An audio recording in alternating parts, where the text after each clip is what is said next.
하이델베르크 요리문답 113문 우리 함께 질문을 읽겠습니다. 제10계명에서 하나님께서 원하시는 것은 무엇입니까? 제10계명 뭐죠? 내 이웃의 집을 탐내지 말지니라 입니다. 우리 답을 같이 읽겠습니다. 하나님의 계명 어느 하나에라도 어긋나는 지극히 작은 욕망이나 생각을 조금도 마음에 품지 않는 것이고 언제든지 우리 마음을 다하여 모든 죄를 미워하고 모든 의를 좋아하는 것입니다. 아멘. 할렐루야. 여러분 예수님 사랑하시죠? 아멘. 예수님하고 친하시죠? 아멘. 예수님이 여러분 뭐든지 생각하는 거 들어주실 믿음이 있죠? 아멘. 아유, 아멘. 할렐루야. 아멘. 이게 거리가 생기면 아멘이 안 나와요. 아낌없이 아멘 하실 수 있는 여러분 되실 수 있기를 주님 여러분 축원합니다. 아멘. 여러분, 제10계명은 내 이웃의 집을 탐내지 말지니라. 여러분, 내가 무엇을 하여야 어떤 선한 일을 하여야 내가 영생을 얻으리까? 예수님께 묻던 부자 청년이 있죠? 그 부자 청년에게 예수님이 강조하여 하신 것이 뭐예요? 내 이웃을 내 몸과 같이 사랑하라 하셨느니라 이렇게 하셨어요. 여러분 내 이웃을 내 몸처럼 사랑하란 말이 십계명에 있어요? 없어요? 예? 없어요. 십계명이 어디에 있습니까? 내 이웃의 것을 탐내지 말지니라 했지 내 이웃을 내 몸과 같이 사랑하라 하신 말씀은 없어요. 그런데 왜 그렇게 말씀하십니까?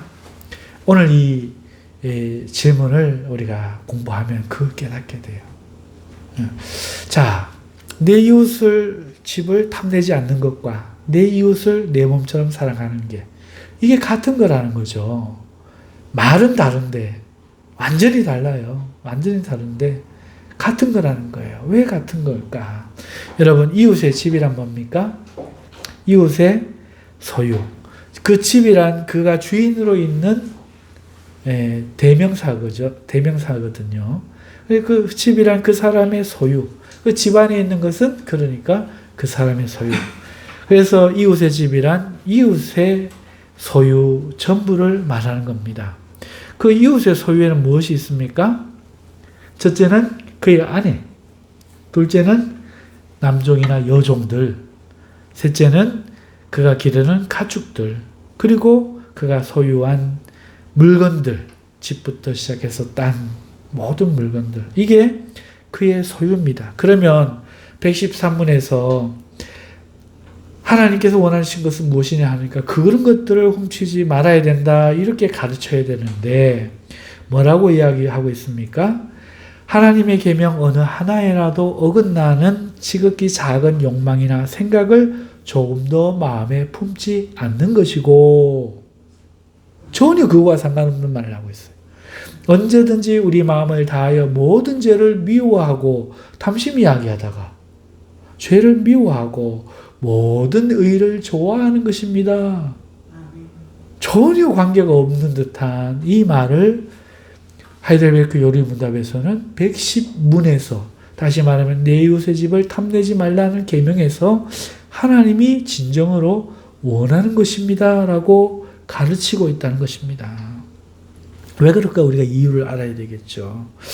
여러분 이웃의 아까 말씀드린 소유에서 그 어떤 것이라도 우리가 탐내는 것 이것을 하나님이 죄라고 하시는 거예요. 죄라고 하시는 거예요. 자, 우리가 아까 살펴보기로 한 것을 살펴보기 전에 이 말 뜻을 조금 더 짚고 나갑시다. 이 말인즉 우리 사람은요 정당한 탐심이 있고 정당하지 못한 탐심이 있다는 거예요. 정당하게 욕심을 내도 되는 것 중에는 심지어 강도질과 같은 노략질을 하는 것도 정당한 게 있다는 거예요. 장로님 그게 뭐죠? 하나님 나라를 침노하는 거. 하나님 나라를 빼앗아 내 것으로 하는 거. 이거는 죄악이 아니라는 거예요. 오히려 하나님이 칭찬하신다는 거죠. 그런데 이웃의 것을 마음으로 원해도 이거는 죄악이라는 거예요. 네. 자, 그러니까 여러분, 우리에게는 정당한 탐심과 정당하지 못한 탐심. 그러니까 하나님 법 안에서 정당한 탐심 외에는 모든 탐심이, 그러니까 하나님의 계명, 다시 말하면 하나님의 말씀에 어떠한 어긋나는 불법에 원하지 않는 작은 욕망이나 생각도 하나님이 싫어하신다는 거예요. 마음에 품지 않는다. 그래서 이렇게 이야기하는 거예요. 언제든지 우리 마음을 다하여 모든 죄를 미워하라고 이것이 가르치고 있다는 거예요. 하나님이 원하시는 모든 의를 사모해야 된다. 이렇게 가르치고 있다는 거죠. 여러분, 오늘 우리에게 허락된 정당한 탐심, 정당한 소원, 바람, 그건 무엇입니까? 허락된 것, 하나님께로부터 소유하도록 허락된 것, 그게 정당한 거예요. 그게 어떤 것들입니까? 주인이 없는 것. 그리고 내가 합당하게 노력하여 소유할 수 있는 것, 불법으로 소유하는 노력하면 안 되고 합당하게 소유할 수 있는 것. 누구라도 가질 수 있는데 주인이 없는 것 중에 내가 합당하게 노력하여 먼저 갖는 건 죄가 안 돼요. 내가 가질 수 있는 법. 이게 합당한 탐심이에요. 예를 들어서 주인 없는 땅이 있다고 칩시다. 미국 아메리카 대륙을 발견했습니다. 저기 가서 내가 옥수수를 개간해서 옥수수를 심으면 내 밭 아닙니까? 이거 왜 놈의 땅에 네 주인이 가? 아니요, 그 사람이 주인입니다. 주인이 없는 땅이기 때문에 그래요. 그렇죠? 그래서 주인 없는 땅을 개척하여 내가 소유하고 거기에 농작물을 심고 그것을 내 것으로 거두는 것, 그러면서 내가 합당하게 구한 가축을 길러 뭐 야생마를 잡을 수도 있고 산양을 잡을 수도 있고 토끼를 잡을 수도 있고 꽁을 잡을 수도 있고, 그래서 내가 그것들 나의 가축으로 길러서 수를 늘리는 것 뿐만 아니라 내가 노력하고 돌을 캐내고 광물을 캐내고 나무를 해서 정당한 재료로 물건을 합당하게 만들어서 내 것으로 삼는 것, 내가 내 것으로 지은 집, 내 울타리, 이런 것 등이 합당한 탐심으로 얻을 수 있는, 노력하여 소유로 할 수 있는 하나님이 허락하신 거란 거죠. 이런 것뿐만이 아닙니다. 절차에 맞게 때를 따라서 배우자를 만나서 결혼하여 그 배우자를 얻는 것, 서로의 합의하에 어떤 사람과 추종의 관계를 맺고 협력 관계가 되는 것, 임자가 없고 누구라도 먼저 발견할 수 있는 것을 내가 합당하게 취등하는 것, 이런 것 등이 하나님이 허락하신 거죠. 그러니까 이런 것들은 하나님이 나에게 허락하신 거예요. 나를 사랑하여서 하나님 내게 주신 거란 거죠. 그것이 이웃에게도 있다는 거죠. 이 내가 지켜지기를 원하면 이 이웃의 것을 탐내면 안 된다는 거예요. 하나님께 내가 이 모든 것에 사랑받기를 원한다면 내 몸처럼 그 이웃도 그렇게 여겨져야 된다는 거. 그래서 이렇게 가르치고 있는 겁니다. 내 자신을, 내 이웃을 내 몸과 같이 사랑하라. 그러니까 거기에 정신에 어긋나는 그 어떤 작은 욕심이나 생각도 바로 십계명에서 금하는 것이다. 이렇게 우리 하이델베르크 요리문답에서 가르치고 있다는 것이죠. 십계명은 이러한 정당한 것 외에 누가 이미 주인으로 있는 것을 탐내지 말라고 가르치고 있습니다. 이런 도둑질하지 말며 하는 이것과는 달라요. 여러분, 비슷한 것 같아도 내 이웃의 것을 탐심하는 것과 내 이웃의 것을 훔치는 것, 탐하여 훔치는 것은 다른 겁니다. 그건 행동이잖아요. 그러니까 지금 십계명은요, 그 마음 자체를 가리키는 거예요. 마음으로 원하는 것에 대해서도 계명으로 금하고 있다는 거죠. 원하기만 해도 이미 범죄했다는 겁니다. 원하기만 해도. 빼앗고 내 것으로 훔친 것은 물론 재거니와, 아이고 나는 그렇게 안 했는데요. 저 다윗처럼 저렇게 자기 부하의 우리아의 아내를 훔치고 그 우리아는 죽여버렸는 그 사람과 같지 않고 나는 그저 그런 일을 하지 않았는데요. 하는데 예수님 뭐라고 합니까? 마음으로 네가 간음하였으면 간음하였느니라. 너도 똑같은 놈이니라, 이렇게 가르친다는 거죠. 네가 어떤 여자를 보고 간음했냐? 그 남자 모르게 네가 그 여자 빼앗아서 간음하고 바람난 그 놈이나 너나 똑같다 이야기하는 거예요. 같은 죄라는 거예요. 예수님이. 마찬가지로 도둑질을 안 했다고 대수가 아니라 아이고 저런 건 내가 가져야 되는데 아이고 저거 봐. 내게는 없노. 이미 그 사람은 죄를 범했다. 이게 십계명을 가르친다는 거예요. 가르치고 있다는 거예요. 하나님의 계명, 하나님의 그 계명의 정신 어느 하나에도 어긋나는 작은 욕망이나 생각 이거를 조금 더 우리가 품지 않기를 원한다고 하나님이 가르친다 이 말입니다. 우리의 생각, 육신의 소욕조차 하나님의 말씀 안에서 다루어져야 함을 율법이 가르치고 있다는 거예요. 저 위에는 지키기 굉장히 어려운 계명, 이 밑에는 별거 아닌 계명이 아니라는 거예요. 여러분 생각이나 마음은 보이지도 않아요. 하지만 하나님은 그걸 지금 다루고 있는 거예요. 보이지 아니하는 부분까지 하나님 말씀 안에 있는 것이 율법에 드러난 하나님의 의다 이 뜻이에요. 그러므로 하나님은 언제나 우리가 마음을 다하여 우리가 모든 죄를 미워하기를 바라시고 마음을 다하여 우리가 의를 찾기를 원하시는 겁니다. 마음까지도. 보이지 않는 생각까지도. 우리는 내가 말을 안 했으면 괜찮아. 아이고 저 사람은 말을 막 저렇게 해가지고 나는 말을 안 했어. 하나님 그 중심 보셔요. 나는 네 생각을 이미 죄라고 명령했노라. 그 생각을 이미 하나님 그러죠. 이렇게 볼 때 여러분 십계명은 지키기가 가장 어려운 계명일 수 있어요. 내가 손으로 우상은 안 만들 수 있거든요. 내가 부처님한테 가서 절은 안 할 수 있거든요. 그런데 내 이웃에 아유 저거 몰래 훔칠까? 아유 저거 슬쩍 흘리고 안 가나? 이런 생각을 할 수 있거든요. 아유 저거 내 거 했으면 좋겠다 생각할 수 있거든요. 여러분 그러니까 이 십계명은 그게 죄라면 우리가 지키기가 어쩌면 가장 어려운 계명이라는 거죠.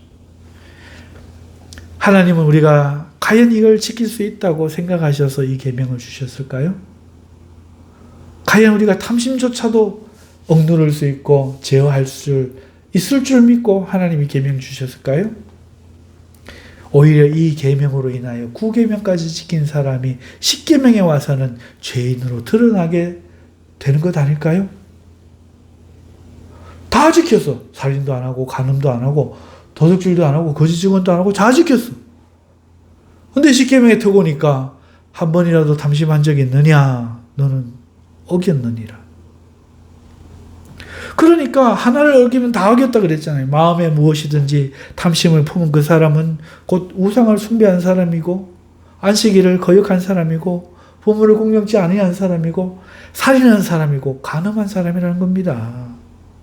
왜냐하면 하나의 죄를 지으면 모든 죄를 범한 것과 똑같기 때문에 그래요. 율법은 이걸 이야기하고 있다. 10계명이 더 지키기 쉬운 계명 맞습니까? 나는 무시무시한 계명은 뭐 위에 거 계명은 내가 지킬 수 있지만 10계명 저런 거는 뭐 아무렇지도 않다 이렇습니까? 위에 거는 조심해야 되지 이거는 뭐 하나님이 대충 뭐 용서해 주시겠지 그렇습니까? 이로써 율법은 우리를 구원하기 위하여 준 것이 아님이 드러나요. 10계명이 제일 어려워. 제일 쉽게 만만하게 생각한 10계명이 가장 어려워요. 어떻게 마음까지도 죄를 안 지을 수가 있어요. 율법이 말하는 게 뭡니까? 우리가 가장 무시했던 그저 탐심 정도에 약했던 그 탐심이 모든 계명을 어긴 것과 같다는 거잖아요. 그러니 어떻게 이 율법으로 구원을 받을 수 있어요? 죄인으로는 드러날 수 있어도. 그런데 왜 하나님이 이런 율법을 우리에게 주셨습니까? 그 율법이 우리를 구원할 수는 없지만 필연적으로 죄인 되게 만들지만 그럼에도 첫째는요. 두 가지 이유인데 첫째는 우리가 하나님의 의가 무엇인지를 알게 되고 그래서 오늘 죄가 있건 대로 살지 않고 죄를 다스리기 원하기에 주신 거예요. 불의가 세상을 횡행하지 않도록 여러분 가인처럼 죄가 네 앞에 엎드렸지만은 너는 죄를 다스릴지니라. 죄를 다스리라고. 죄에 지배당하지 말라고. 다 지킬 수 없음을 알지만 우리의 마음까지도 완벽하게 절제할 수 있는 인간이 하나도 없음을 알지만 하나님은 그럼에도 그 지킬 수 없는 부분조차도 마음으로는 마음껏 제지할래. 내 장력으로는 안 간다. 그러나 포르노는 볼란다. 이러지 말라고. 내가 살인은 안 하지만 근데 그 인간은 내가 용서를 못하겠다. 주야 죽여주시옵소서. 이러지 말라고. 저기 장로면 나는 하나님이다. 저런 인간도 장로인데 이러지 말라고. 네가 바로 그 죄인이라고. 우리는 구원을 필요로 한다고. 하지만 그 죄를 다스리라고. 하나님께서 오늘 우리에게 이렇게 십계명을 율법을 주신 거예요. 첫째는. 둘째는 이렇게 죄인으로 드러날 수밖에 없는 우리 자신의 타락성 때문에 나는 예수 그리스도가 필요합니다. 이렇게 예수님께로 인도되라고 몽학선생으로 율법을 우리에게 주신 거예요. 셋째는 오늘 우리를 신약시대 그럼 어떻게 살 거예요? 죄 용서 받았습니다. 니나노 노세 젊어서 노세. 아니에요. 거룩하게 살라. 그럼 그 거룩하게 어떻게 삽니까? 하나님의 이 의의 본질을 따라 살라고. 우리의 율법을 성화의 삶의 원칙으로 이렇게 주신 줄 믿습니다. 여러분 신약의 성도들은 율법의 정죄에서 벗어났잖아요. 하지만 율법이 드러내는 그 의를 따라 살아야 하겠다는 이 하나님을 향한 갈망은 우리 신약 성도에게 더 커져야 되는 거예요. 왜 그렇습니까? 구약에는 언약을 따라 종된 애굽에서 하나님이 구원해 주신 그 은혜를 입었지만 신약에는 은혜의 언약을 따라 사탄의 소유된 죽음에서 자기 아들의 피로 생명으로 우리를 구원해 내셨기 때문에 그래요. 그 은혜를 받고도 하나님을 섬겨 살아야 한다면 이 놀라운 사랑을 받은 우리는 얼마나 더 하나님의 말씀을 본질로부터 지켜야 되겠습니까?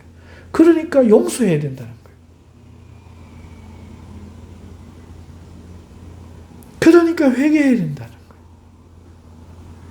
그러니까 더 율법을 따라 살려고 해야 되는데 율법을 따라 살려고 한 마음이 1도 없어. 십계명 아이고 용서받 팍 끝났어. 생각도 안 해.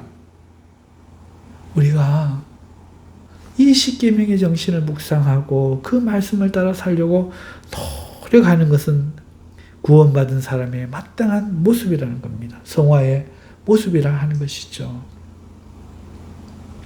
더 큰 사랑을 받은 사람이 더 하나님을 사랑하는 것이 마땅하지 않겠습니까? 이제는 정죄가 없는 율법일지라도 오늘 우리가 주를 사랑하는 마음으로 이 율법을 지키고자 하는 것이 우리들의 마음가짐이어야 합니다. 그래서 율법을 배우는 거예요. 그래서 이 개신교회에서 하이델베르크 모든 신앙 고백서에서 이 부분을 다 다루는 거예요. 왜 구약의 십계명을 굳이 다루느냐? 구약이 끝난 게 아니에요. 율법이 폐한 게 아니에요. 오히려 완성된 거예요.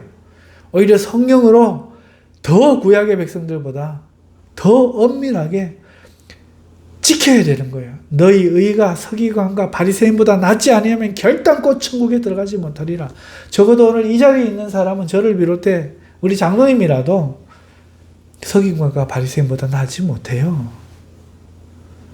주일날 우리 유튜브 안 봤습니까? 주일날 부부싸움 안 했습니까? 어떻게 우리가 바리새인과 서기관보다 낫겠습니까? 예수님 뭐라고 합니까? 너희 의가 서기관과 바리새인보다 낫지 못하면 결단코 천국에 들어가지 못해. 이거는 예수님을 믿고 그 믿음으로 주시는 은혜가 의가 그 서기관들이 믿지 아니하여서 그 율법을 지킨 행위보다 더 크다. 이 말로 다 설명이 안 되는 거예요. 그 은혜를 입은 사람은 그 본질로부터 더 낫게 율법을 지킨다 그 뜻이에요. 본질로부터 더 지키는 거죠. 형식적으로 지킨 그 사람들보다는 더 본질적으로 우리가 지켜야 된다는 겁니다. 신약의 백성이 마음으로부터 이렇게 사는 것을 우리가 성화라 하거든요. 성화. 내가 말세에 나의 남종과 여종에게, 늙은이와 어린아이에게, 젊은이들에게, 아비에게 성령을 물붓듯이 부어주리라 하나님 말씀하셨거든요. 나의 법을 그들의 심령에 새기리라 하셨거든요. 바로 이걸 이야기합니다. 그들의 율법은 돌판에 새겨졌지만 우리는 이 율법이 심령에 새겨지는 거예요. 심령에 새겨지는 거예요.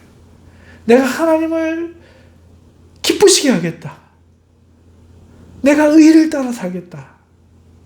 이것이 우리의 마음속에 새겨져서 누가 시키지도 않는데 그렇게 사는 것. 이거를 성화라 하고, 육신으로는 이 의를 이룰 수 없기 때문에 하나님은 성령을 보내시어 우리를 돕고 계신 겁니다. 그래서 성령으로 역사하는 사람마다 이것이 강력한 거예요. 이걸 거역하면 막 심장이 괴로워 죽는 거예요. 소금물 먹은 사람처럼 막 갈해서 못 견디는 거예요. 그래서 모든 죄를 청산하고 하나님께로 그 마음이 돌아가야 비로소 생수를 얻어 시원한 목마름을 해결하고 비로소 생기가 넘치고 은혜가 넘치는 겁니다. 따라서 승리하는 비법은 성령의 충만함을 구하는 거예요. 그래서 제가 찬송가 마지막에 기도가 우리의 비기라고 하지 않습니까? 기도해야 돼요. 하나님께 기도해야 됩니다. 천천히 기도해야 됩니다. 하나님은 내가 어떻게 나의 육신을 이길까요? 어떻게 내가 이길까요? 이길 수가 없어요. 마음은 뻔한데, 생각은 뻔한데 내가 굴복하지 않는 거예요. 나를 부인하고 싶은데 부인이 안 되는 거예요. 용서하고 싶은데 용서가 안 되는 거예요. 무슨 말입니까? 지옥 문턱 입구에 있다는 거예요. 악이 입 안에 지금 있다는 거예요.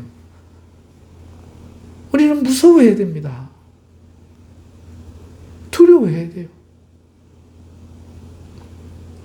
우리가 성령 충만할 때 이길 수 있습니다. 우리 성령 충만이라는 개념을 이해를 잘 못하더라고요. 여러분, 성령 충만에 대해서, 성령에 대해서 예수님이 어떻게 이야기했습니까? 예수님이 귀신을 내쫓을 때에 사람들이 저가 귀신의 왕 바알세불을 힘입어 저렇게 한다 하셨지 않습니까? 그때 예수님이 뭐라고 하십니까? 귀신이 귀신을 대적하면 그의 나라가 어찌 서겠느냐? 귀신도 안 그런다는 거야. 귀신도 저끼리는 안 싸운대요. 그런데 여러분, 저가 만약에 성령으로 말미암아 고침을 받았다면 너희들은 생각해봐라. 누군가가 와서 누군가를 제압한 게 아니겠느냐? 그 집주인을 제압하지 않고 어떻게 그 물건을 탈취할 수 있겠느냐? 여러분, 성령께서 와서서 귀신을 제압하는 거, 여러분 오늘 내 안에 하나님을 향한 사랑보다 육신의 삶을 향한 정욕이 이기는 거예요. 귀신의 정욕이 이기는 거예요. 미움이 이기는 거예요. 분노, 증오가 이기는 거예요. 게으름, 태만이 이기는 거예요. 이걸 누가 장악해야 됩니까? 성령이 장악을 해야 이길 수 있다는 거예요. 성령 충만은 곧 성령님께서 나를 장악하는 과정을 이야기하는 거예요. 거기에 술 취함으로 비유해 주셨지 않습니까? 술 한 잔 먹으면 나가 장악됩니까? 한 잔에도 약한 사람은 조금 그렇게 되죠. 2잔, 3잔 마시면 중추신경을 알코올이 장악하지 않습니까? 그러면 막 몸이 갈짓자라고 하고 막 하늘이 빙빙 돌고 그러지 않습니까? 한 잔, 두 잔 더해져 갈수록 그렇다고요. 성령 충만을 왜 술 취하지 말라와 비교를 하고 있습니까? 반대로 성령에는 한 잔, 두 잔 취하라는 얘기 아닙니까? 내가 기도하고 또 기도하라는 거예요. 어떻게 해요?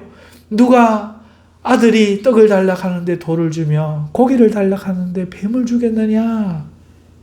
너희 악한 이라도 자식에게 좋은 걸 줄 줄 알거든. 어찌하여 하나님이 성령을 구하는 자에게 주시지 아니하겠느냐? 이렇게 이야기하잖아요. 그게 충만이란 거예요. 한 번 하고 됐다. 없다. 두 번 하고 없다. 주실 때까지 구하라. 두들기라. 찾으라. 주님 이야기하시잖아요. 그러나 마지막 때에 믿음을 보겠느냐? 불의한 재판관을 끝내 굴복시킨 그 과부 여인 이야기를 하면서 예수님 그렇게 이야기하잖아요. 잠든 친구를 문을 두들겨서 떡 한 개를 얻어서 친구에게 대접한 그 이야기를 하면서 예수님 그렇게 이야기하잖아요. 안 한다는 거죠. 그래서 비기는 우리에게 성령의 충만의 비기는 기도밖에 없다. 다른 거 다 빼고 하나만 이야기하면 그거밖에 없다. 이야기하는 거예요. 오늘 우리가 어떻게 율법의 정신을 이룹니까? 어떻게 용서할 수 있습니까? 어떻게 예수님 마음을 품을 수 있습니까? 기도하지 않으면 안 되는 거예요. 할렐루야. 아멘. 이거 하지 않는 거 마귀에게 장악되어 있는 겁니다. 이거 못하는 거 마귀가 나를 다스리고 있는 거예요. 머리로는 하나님의 말씀이 저기 울리는데 내가 가지를 못하는 거죠. 내 걸음이 반대로 걷고 있는 겁니다. 이거 멈춰야 되는데 이거 멈춰야 됩니다. 이걸 멈춰야 돼요. 오늘 제가 사랑하는 동역자 목사님을 만나갖고 이야기하는데 그 목사님이 이런 얘기를 해요. 목사님, 바라는 것과 원하는 게 다르지 않습니까? 저는 설교를 참 잘하기를 바랐습니다. 그런데 원하는 것은 다르더라고요. 주님이 너 설교 잘하기를 바라면서 왜 성경은 읽지 않느냐? 왜 성경은 1시간, 2시간 묵상하고 파지 않느냐? 많은 사람들이 바라지만 원하는 건 아니라는 거예요. 원하는 건 행하는 거라는 거죠. 공부하기를 바라지만 원하는 건 뭡니까? 축구하는 거. 놀고 있잖아. 성경 읽기를 바라지만 원하는 건 뭐합니까? TV 보고 앉았잖아. 그게 네가 원하는 거라는 거예요. 바라는 것과 원하는 게 다르다는 거죠. 바라는 건 원하는 게 아닌 거예요. 그냥 기대하고 쳐다보는 거죠. 야, 좋겠구나. 원하는 거는 달려가서 붙잡는 겁니다. 여러분, 우리가 성령 충만을 원합니까? 다 원한다고 하지만 그게 혹시 바라는 거 아닐까요? 율법을 지키고 싶다고 다들 생각하지만 그거 혹시 바라는 거 아닐까요? 용서하고 싶다고 다들 생각하지만 혹시 그거 바라는 거 아닐까요? 하나님의 말씀대로 해야 되는데, 공부해야 되는데, 빨리 가야 되는데, 돈 벌어야 되는데, 저축해야 되는데, 혹시 그런 거 아닐까요? 오늘 술 한잔 하세요, 2잔 하세요. 친구야, 오늘 내가 한 잔 쏘네. 이러면서 나의 원함은 오늘 내 육신의 지금 당장의 기쁨을 누리는 사람들처럼 그게 우리의 진실 아닐까요? 하나님의 율법이 있어도 묵상하지 않고. 여러분, 오늘 우리가 성령으로 말미암아 이걸 지킬 수 있어요. 정말 지키기를 원하십니까? 전국 천국 가기를 원하십니까? 행함이 없는 믿음은 여러분을 결단코 구원할 수 없습니다. 서기관과 바리새인보다 낫지 않으면 결단코 천국에 못 들어갑니다. 주님이 말씀하신 진실입니다. 너희가 용서하지 않으면 절대로 천국에 못 들어갑니다. 두려워하는 자와 음란한 자와 미워하는 자는 결단코 천국에 들어가지 못한다고 계시록에 말씀하고 있지 않습니까? 어떻게 해야 갈 수 있습니까? 이게 실제 내가 원하는 것이 돼야 돼요. 목마른 사람 물을 바라보고 시원해진다. 목마름 해결된다. 이러고 있지 않습니다. 원하는 사람 다오. 내가 마실란다. 빼앗아서 마시는 겁니다. 아이가 엄마 내 밥 하듯이 자기의 것으로 취하는 겁니다. 그게 한 잔, 두 잔 취하는 게 성령 충만입니다. 정말 원한다면 기도해야 돼요. 아멘. 정말 원한다면 기도해야 됩니다. 안 돼요. 어리석은 얘기입니다. 예, 안 돼요. 돼요. 믿고 하세요. 하루가 지나고 이틀이 지나고 사흘이 지나면 변합니다. 그게 믿음입니다. 안 될 것 같은 생각이 가득한 그거를 자기 십자가 못 박아야 되는데 이 본질적인 싸움 안 하고 교회 백날 나와봐야 무슨 소용이 있겠습니까?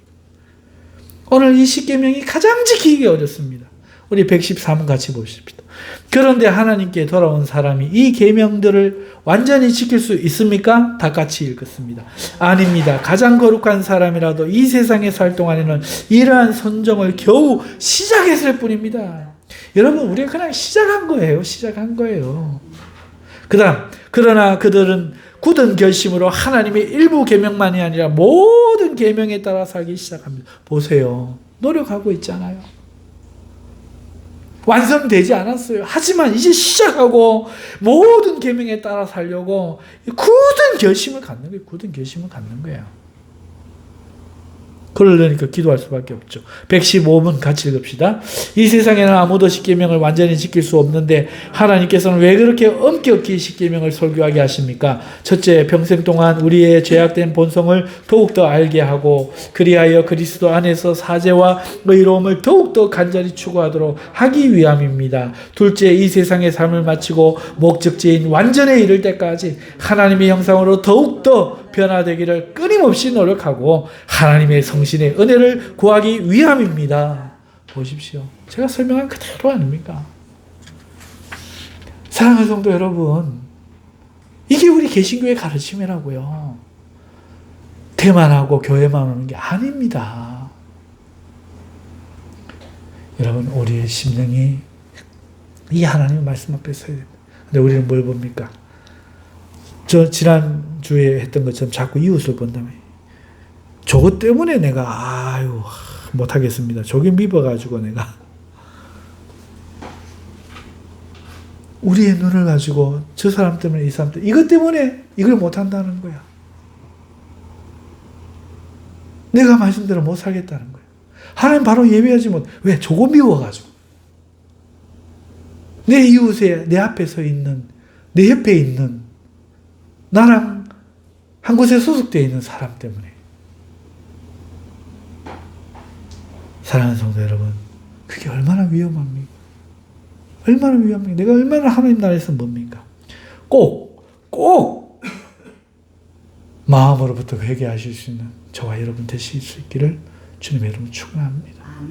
우리 함께 주여 부르고 하나님, 저 5분만 주실래요? 예. 오늘 얘기를 하려고 그래요. 예.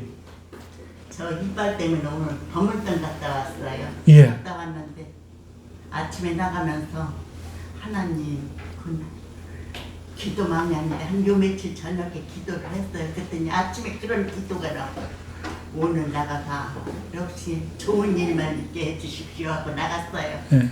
근데 버스 안에서부터 막 눈물이 나요. 그래서 막 창피하거나 말거나 막 울었는 거야. 기도하면서 울었어요. 버스 안에서. 근데 그 치과를 별로 가고 싶지를 않아. 10년 동안에는. 한 번 가면 돈을 추가하고 한 번 가면 돈을 추가하고 이랬고 의사하고 막 개판거리 싸웠거든. 그렇지는 내 얼굴 10년이 지나도 기억을 하고 나도 그게 트라우마가 생겼어요. 근데 다른 치과를 가니까는 이런 건 안 고쳐져요. 하던 치과에 가려는 거예요. 그래서 할 수 없이 오늘 거기를 갔어. 근데 10년 만에 갔는데 엄청 친절하게 대해주는 거예요. 선생님이 오래간만에 오셨다.